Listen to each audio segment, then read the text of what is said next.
Radio Sucesos 101.7 FM presenta su noticiero Sucesos con Milton Pérez y Verónica Larrea. Un periodismo libre para una democracia plena. Los hechos y las opiniones de los sucesos que marcan nuestro tiempo.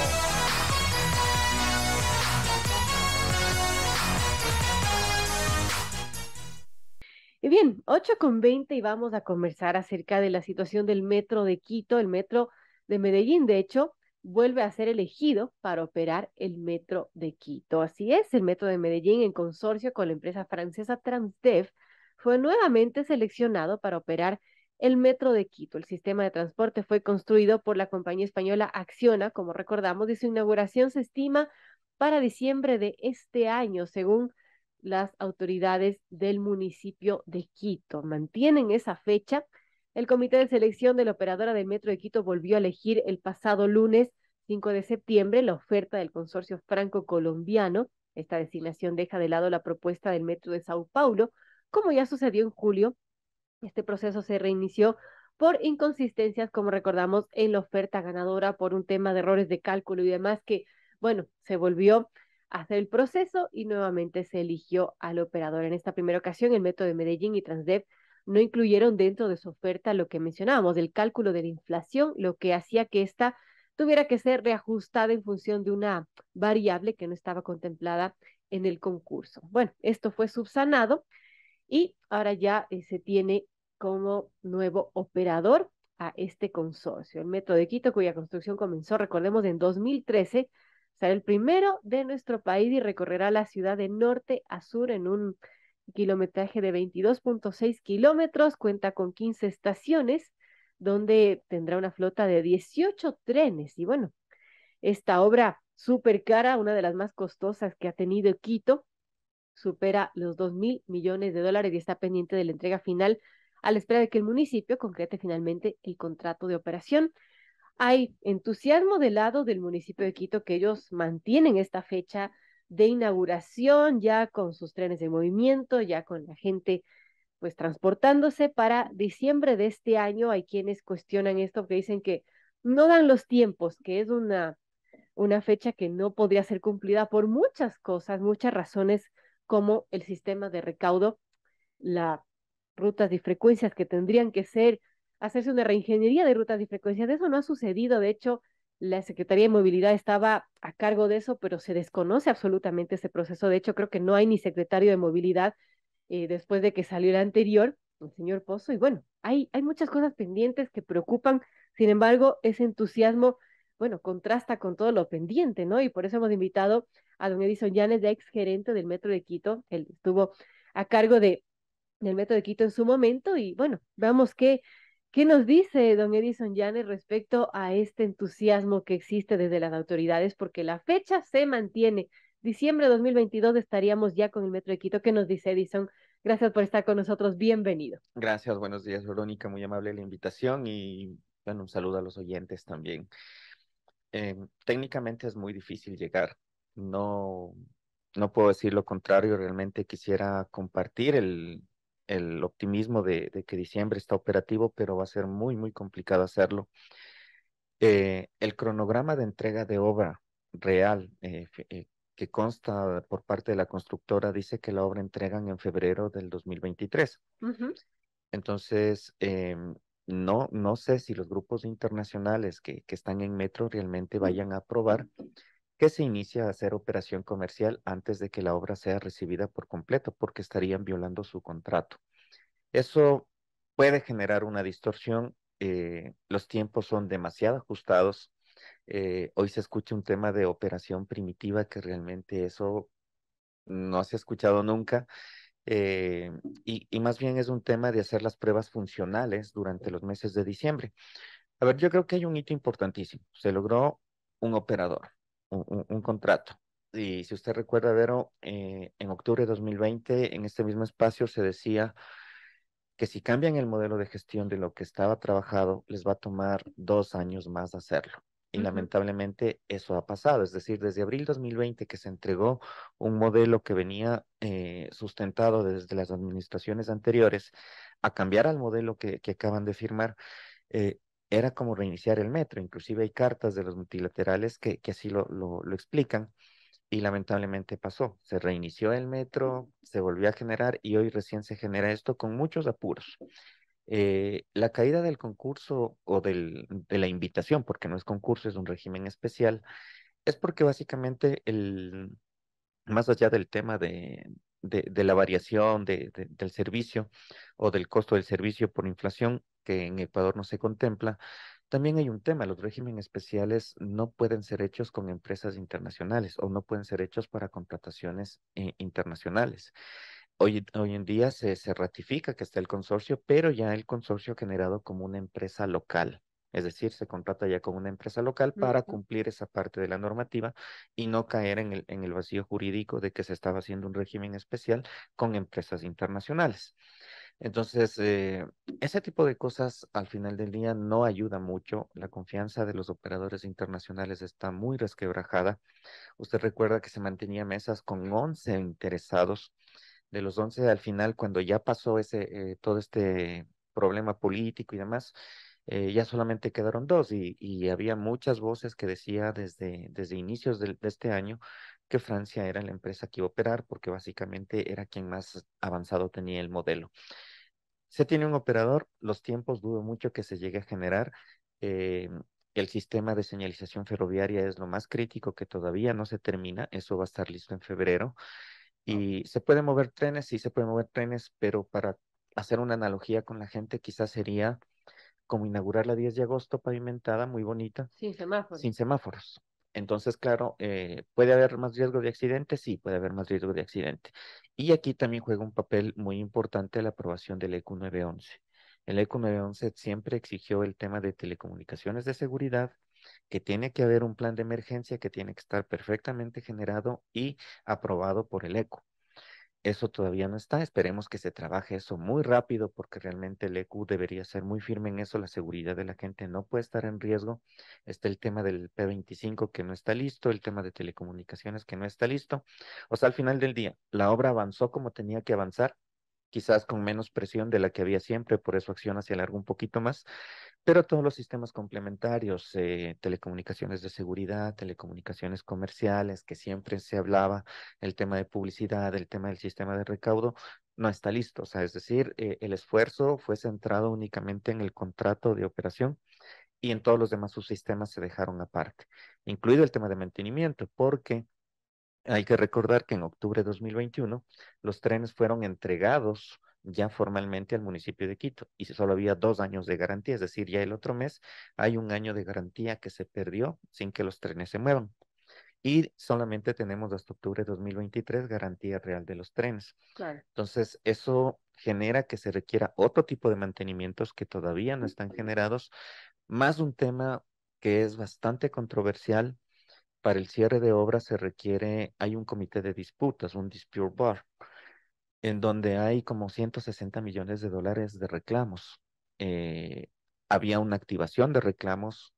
Si es que eso Metro no lo actúa bien, posiblemente lo que va a generar es que Quito tenga un sobrecosto adicional de 160 millones en la obra que ya se están ventilando. Hay que también ver cómo va a generar ese proceso, cómo se va a generar ese cierre para que se pueda seguir avanzando con la firma de contratos y con operación. Yo creo que el sueño de todos es que opere. Uno le ha invertido mucho tiempo y todo, pero no está lo que debe estar. Hace falta el sistema de superficie. No se ha movido absolutamente nada en el tema de rutas, lamentablemente. Eh, en eso creo que cometen un error en mal informar al alcalde actual, en decirle que sí están avanzando cuando uno conversa con los operadores de superficie, dice nadie nos ha citado, nadie nos ha dicho nada, pero sin embargo al señor alcalde le dicen que sí que sí están avanzando. Entonces, ese tipo de cosas va a generar mucho inconveniente y digamos que va a pasar algo muy similar como pasó en junio con la revisión técnica vehicular.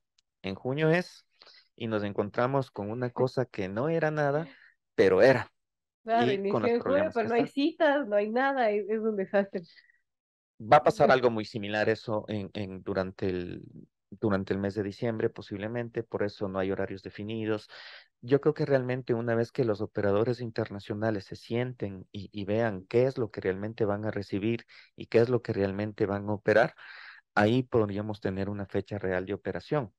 Yo creo que es mucho más transparente salir a decir, hay el hito importante de ya tener un operador y trabajemos sobre lo demás. Entonces ahí yo creo que los operadores internacionales ya firmado el contrato tendrán la voz real de decir la fecha con donde podemos hacer operación comercial es tal. De ahí bajo cronograma técnico, imposible que se llegue a diciembre. Imposible, así lo dice. Bueno, Roberto Custode, el gerente de operaciones del Metro de Quito, ha ratificado esta fecha, diciembre del 2022. Eso sí, ha aclarado que hará la operación con menos trenes, es decir, de los 18 disponibles solo operarán 12 o 13 hasta que la demanda de pasajeros se vaya incrementando. Además, ha dicho que durante los 2 primeros meses de operación, los usuarios recibirán una especie de ticket impreso con un código QR al momento de pagar el pasaje. Y bueno, también ha mencionado que en sus inicios no va a costar porque va a ser una especie de socialización con la gente hasta que se acostumbre a utilizar el metro y demás. ¿Cómo ve eso? Porque, bueno, han dicho diciembre y ojalá como, es una analogía que me preocupó realmente, Edison, porque que no pase con esto de la revisión técnica que ha sido un dolor de cabeza para los quiteños. A ver, de las declaraciones de Roberto, le mando un gran abrazo, es un profesional que se la faja completo, da la cara en las entrevistas, habla, pero lo que está diciendo Roberto es básicamente, vamos a tener estos parches, traduciéndolo para la ciudadanía, vamos a tener estos parches porque el sistema de recaudo no está listo. Vamos a tener estos parches porque todos los subsistemas no están listos. Entonces sí, la fecha es diciembre, pero lamentablemente no está el sistema de recaudo, no se puede operar completo, recién se está encendiendo la sala de control central, el sistema de señalización ferroviaria no está al 100%. Entonces yo creo que es preferible no inventarnos de estos segmentos como operación primitiva y decir con toda transparencia, o sea, están haciendo un gran esfuerzo y hay que reconocerlo. Hay un esfuerzo por operar el sistema. No se logró diciembre, está bien, no se logró. Podrá ser enero, podrá ser febrero, el tiempo que tome, pero ya hay un hito. Generar ese tipo de pruebas o el tema de pruebas o marcha blanca de manera comercial o tratar de hacer que haya gente en esos temas es bastante riesgoso. El tema de seguridad no se puede jugar, es un ambiente no natural. No es lo mismo probar un sistema BRT en la calle que probar trenes bajo tierra. Son dos temas totalmente diferentes. Entonces hay que tener mucho cuidado con eso. eh, Hay que felicitar si realmente ya firman el contrato a los primeros días de octubre. Eh, Hoy en día dice el reglamento de Contraloría que se requiere informe previo Ujú. de compras de más allá de $1 millón. Entonces, eso quiere decir que el informe de Contraloría ya está listo, porque caso contrario, recién cuando se entreguen los pliegos y se suben Claro, los pliegos, ahí tendrían que ahí recién hacerlo. tendrían que hacerlo. Entonces, eso no toma 30 días ni a balas, sino que simplemente es posible que ya esté hecho el informe. Entonces, ese tipo de cosas ayudan porque la celeridad ayuda entre empresas, entre las entidades públicas, pero con esos detalles puede haber tropiezo, siempre puede haber un tropiezo, quizás es mejor poner un poquito más largo el tema.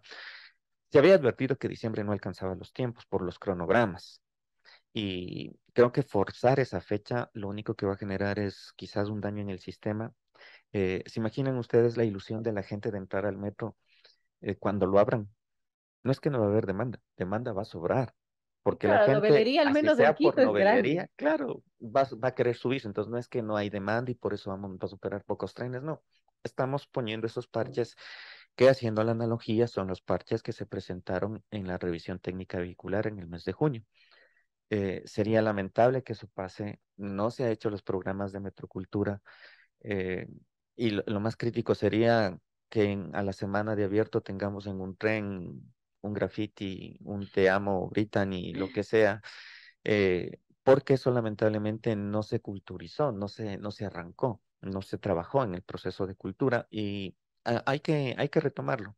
Hay que retomarlo, yo creo que todo está a tiempo, todo se puede hacer, hay que ponerle voluntad, es un trabajo difícil, pero alguien tiene que hacerlo y pues el esfuerzo que están haciendo hay que felicitarlo, pero lamentablemente no es el correcto, indicando que diciembre existe una operación primitiva, eso no existe, nunca estuvo en los manuales técnicos y quizás son los parches que mencionaba hace un momento. Qué complejo, amigos. 8:34 dialogamos con Edison Yales, quien fue en su momento gerente del Metro de Quito. Ahora estamos conversando acerca de esta adjudicación del contrato de la empresa operadora, que ya sabemos cuál es el Metro de Medellín y Transdev, que operarán en consorcio. Y bueno, hay mucha expectativa, muchos también cuestionamientos y escepticismo respecto a la fecha que ha dado el gerente de operaciones, el mismo alcalde de Quito, diciembre de 2022. Ahora, Edison, ¿qué pasa, por ejemplo, con los temas pendientes? Usted ha mencionado la señalética que equivale a no tener semáforos en una avenida, por ejemplo. ¿Qué tan importante es eso? El sistema de comunicaciones, porque cuando hablamos con la gente del metro de Quito, dicen que eso se va solventando sobre la marcha, que no hay tanta preocupación, que eso pues, se va haciendo. El sistema de señalización ferroviaria es uno de los sistemas más críticos, ¿no? Es quien te controla realmente la operación y te permite manejar los trenes en forma semiautomática o en forma manual. Este momento hay retraso en el proceso. Ni siquiera de forma manual se llega a la certificación internacional en diciembre. Ya hay una advertencia de parte de los fabricantes de que eso va a pasar, pero sin embargo, al no tener la certificación o el Security Report, como se conoce, de que el sistema es seguro, se escucha voces que dicen, ok, vamos a pedir a un tercero que me dé la certificación. Eso no es adecuado. Quizás sí se puede lograr. Es como comprar un certificado de una norma ISO afuera sin que me revisen en la empresa si tengo normas ISO.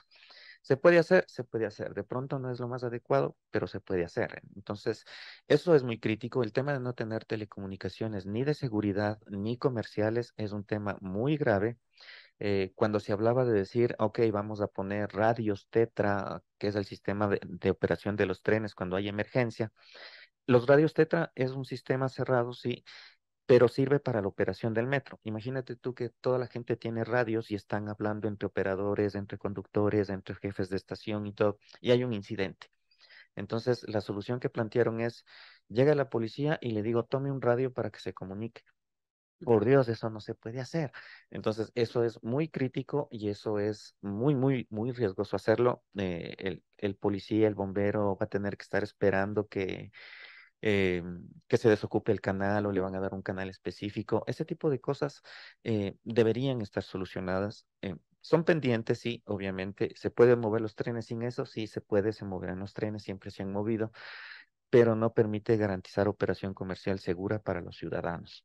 El tema de telecomunicaciones comerciales tampoco está, es decir, no hay señal de celular al interior todavía y ya cuando los trenes empiecen su funcionamiento va a ser mucho más difícil que el túnel esté disponible para poder hacer instalaciones, sea cable radiante, sea antenas, el modelo que sea. Eh, Había una consultoría que CAF dejó entregando a la Corporación Andina de Fomento, que fue un regalo de CAF de más de $150,000, en donde se estructuró todo el modelo para generar la contratación. Ese modelo fue entregado, no lo han usado, sé que hoy se volvió a hacer otra consultoría, es decir, ya había Ujú. una consultoría, se volvió a hacer otra por $40,000 para que se vuelva a diseñar lo que ya había, no sé en qué estado esté, pero sin embargo, ese proceso tampoco se ha avanzado, es decir, no hay señal de celular, no hay señal de internet. ¿Se pueden mover los trenes? Sí, se pueden mover los trenes, pero sin esos pequeños detalles. El entrenamiento de los conductores también es un tema bastante complejo, salvo que por cercanía Metro Medellín colabore con algunos conductores jubilados, retirados, que vengan, que ya tengan experiencia y eso les permita cortar los tiempos. Acuérdense que en las certificaciones internacionales los conductores de trenes necesitan ciertas horas de práctica, así como los pilotos las horas de vuelo previas. Esos procesos no se puede saltar porque son realmente procesos muy delicados en la conducción. Llevamos lo más valioso que existe, gente, y eso es un problema muy grande a generar. Y tercero, creo que es un tema más complejo todavía, ¿cómo se va a pagar? ¿Ya? El sistema de recaudo no está y así llega a estar, no se crea el fideicomiso todavía, falta el Fondo Metropolitano de Transporte, porque va a haber un canibalismo entre metro y trole. Fíjate en lo siguiente, te subes al metro por ilusión y todo, chévere, me ahorro el tiempo, pago 45 centavos. Claro. La ordenanza dice que son hasta 60 centavos, es decir, pago 15 centavos más para poderme integrar con un bus alimentador. Mientras en el trole pago 35 y tengo alimentador, trole alimentador. Claro. Entonces, por novelería, como se dice, puedo ir, usar una vez, pero ya en el día a día, la gente que usa transporte público va a decir, ok, me sale más barato irme en el trole que en el metro. Y eso va a generar un problema de fuga de demanda que no va a permitir que se llegue a tener la cantidad de viajes que se necesita si no se reestructura la empresa trole y se unen, si no se juntan las rutas de superficie para que generen alimentación. Y si es que ese proceso que no está generado toma más tiempo, lo que va a generar es que al siguiente año tengamos un hueco en operación y llegue el metro y diga, ok, necesito más plata, aparte de la que ya recibe el trole recibe 45 millones anuales para poder operar como subsidio, es decir, todo lo que vale operación de metro la recibe trole como subsidio para poder operar también. Entonces, vamos a tener en ese modelo más o menos 90 millones de dólares en subsidios, más la obra que hay que pagar. Entonces, no se vuelve del todo sostenible. Siempre les había comentado que la cosa más sencilla que había que hacer era contratar el operador y de ahí todo lo demás hay que seguirlo resolviendo y hay que trabajarlo. No es un escenario apocalíptico, es un tema que debes tener claro qué tienes al frente y qué hay que hacer. Y creo que en eso toda la gente está dispuesta a trabajar y a cooperar porque las cosas hay que solucionarlas. Ya se vienen elecciones, el tema se volverá muy, muy observado de cualquier alcalde que llegue a las siguientes elecciones y eso podría generar inclusive hasta más retraso. Claro. Si es que hay algún error en la contratación o algo está mal generado, un ejemplo que ahorita hay que ponerlo también sobre el tapete. ¿Quién va a fiscalizar esa operación? ¿Quién debería? Debería ser el municipio. Sí, pero claro, hay voces que dicen los contratos de servicios, los servicios no tienen fiscalización, pero debe haber fiscalización. Entonces, ¿quién va a asumir ese costo? ¿Cómo se va a estructurar? ¿Quién va a definir los diferentes subcontratos? Porque se está metiendo dentro del contrato de operación el tema de mantenimiento, no de mantenimiento completo de trenes, sino el mantenimiento menor, es decir, el mantenimiento completo no está contratado todavía, eso quedará para los siguientes meses, pero están ahí ciertos subsistemas como ascensores y escaleras, el tema de ventilación y todos los sistemas pequeños que trataron de agrupar para no pasar el 30% de subcontratación. ¿Quién va a fiscalizar esos hitos de cumplimiento? Todos esos detalles hay que decirlos, hay que transparentarlos. Muchas veces he recibido críticas por eso, porque dicen, tú no quieres que opere, yo quiero que opere. Pero quizás también en estos espacios hay la oportunidad de dar las advertencias que quizás se puede estar olvidando estos detalles, porque no se escucha hablar de estas cosas, que son importantes sí para que un sistema funcione, pero no se los menciona por ningún lado.